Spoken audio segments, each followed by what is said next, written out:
Um padrão secundário são substâncias que têm sua concentração determinada através de uma análise química e também pode ser utilizada como uma referência nas análises volumétricas.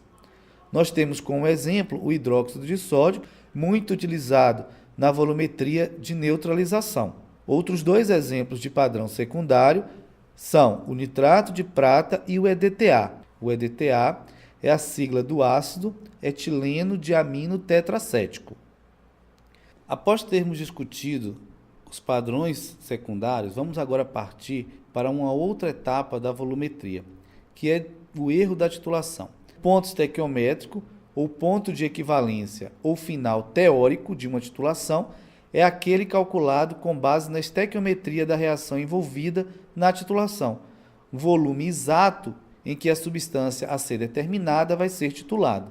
Então, no nosso exemplo, seria o ponto em que eu adicionei o número de mol suficiente para neutralizar todo o ácido clorídrico. Não pode ser determinado experimentalmente. Por quê? Nós já discutimos na primeira aula que nós temos os erros aleatórios e os erros sistemáticos. Então, como a gente sempre tem os erros aleatórios envolvidos, esse ponto estequiométrico, sempre teremos uma dificuldade na sua determinação experimental. Já o ponto final de uma titulação é aquele determinado experimentalmente, em que nós observamos esse ponto. Quando a solução muda para rosa, esse corresponde ao ponto final da titulação. Então, ao medir o volume gasto de hidróxido de sódio, nós sabemos que tem um erro nessa titulação.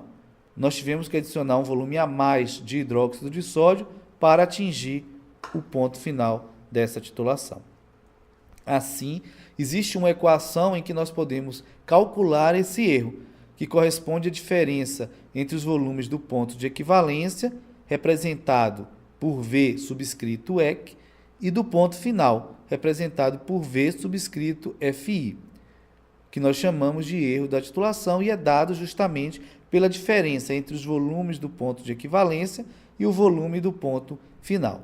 Então, nós podemos calcular, teoricamente, o volume do ponto de equivalência, diminuir do volume medido experimentalmente, que nós temos o erro da titulação.